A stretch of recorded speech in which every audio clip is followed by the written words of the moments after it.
Welcome to morning మన్నా. నేటి వాక్య దర్శనం కొరకు లూకాసు వార్త 10వ అధ్యాయం 19వ వచనం. ఇదిగో పాములను తేళ్లను త్రొక్కుటకు శత్రువు బలవంతటి మీదను మీకు అధికారం అనుగ్రహించి ఉన్నాను, ఏదియు మీకెంత మాత్రమును హాని చేయదు.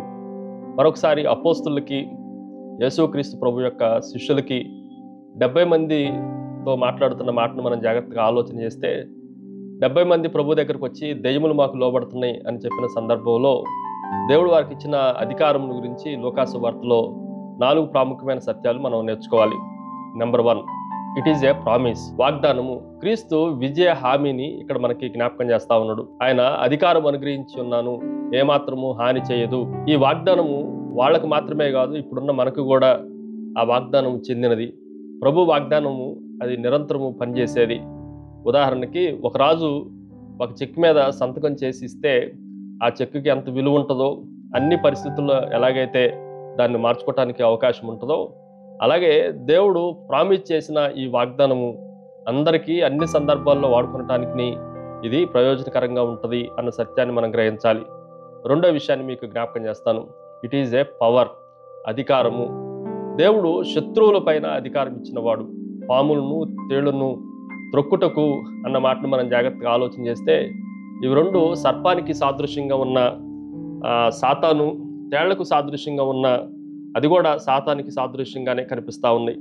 ఈ రెండు సాతాను యొక్క శత్రుత్వము మనందరికీ ఏ విధంగా ఉందో, విశ్వాసులైన అందరికీ వాటిపైన దేవుడు అధికారం ఇస్తా ఉన్నాడు. వాటిని అణగద్రొక్కటానికి ఆయన అధికారం ఇచ్చాడు. ఈ పవర్ని మనం ఉపయోగించుకోవాలి. అధికారాన్ని ఎల్లప్పుడూ ప్రభు సహాయంతో మనము అందిపుచ్చుకోవాలి. మానవ ప్రయత్నముల వల్ల కానీ, మానవుని యొక్క శక్తి బలమును బట్టి కానీ వీటిని మనం జయించలేము. కేవలం యేసుక్రీస్తు ప్రభు ఇచ్చిన అధికారాన్ని బట్టే వాటిని త్రొక్కటానికి దేవుడు మనకి అధికారాన్ని ఇచ్చాడు. మూడో విషయాన్ని మీకు జ్ఞాపకం చేస్తాను. ఇట్ ఈజ్ ఏ ప్రొటెక్షన్, భద్రత.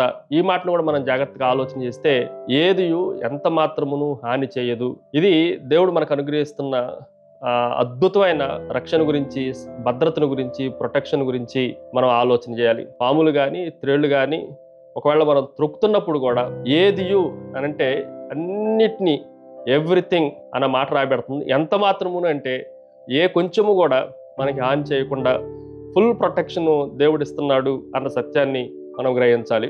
దేవుడు మనకి హామీ ఇచ్చిన, దేవుడు మనకి ప్రొటెక్షన్ అనుగ్రహించిన, అందులో చిన్న రంధ్రము కూడా ఉండదు. అంత ఫుల్ ఫ్లెడ్జ్డ్ ప్రొటెక్షన్ దేవుడు అనుగ్రహించగలడు అన్న సత్యాన్ని కూడా మనము గ్రహించాలి. Finally it is a persistence, పట్టుదల. ఈ మాటను కూడా మనం జాగ్రత్తగా ఆలోచన చేస్తే, ఎవరైతే పట్టుదలతో ఆధ్యాత్మిక సంబంధమైన యుద్ధములో విజయం సాధించడానికి ప్రార్థన వాక్యం పైన ఆధారపడి పట్టుదలతో ప్రయత్నం చేస్తారో వారికి దేవుడు విజయాన్ని తథ్యంగా ఇవ్వగలడు అన్న సత్యాన్ని కూడా మనం గ్రహించాలి. పట్టుదల లేకుండా అటు ఇటుగా తడబడుతూ, కొన్నిసార్లు దేవుని పైన, కొన్నిసార్లు లోకం వైపు చూస్తూ ఉంటే ఇటువంటి విజయాలు మనల్ని వరించడానికి చాలా కష్టంగా అనిపించవచ్చు. ప్రార్థన. సకల ఆశీర్వాదములకు కారణభూతుడు తండ్రి, మరొకసారి అన్నిటిని త్రొక్కే అధికారాన్ని విశ్వాసులైన మా అందరికీ, సేవకులైన మనందరికీ మీరు అనుగ్రహించినందుకే, ఏ హాని జరగకుండా మీరు ఇచ్చిన హామీని బట్టి, వాగ్దానాన్ని బట్టి మిమ్మల్ని స్తుతిస్తూ యేసు నామమున అడిగి వేడుకుంటున్నాం తండ్రి. ఆమెన్. God bless you.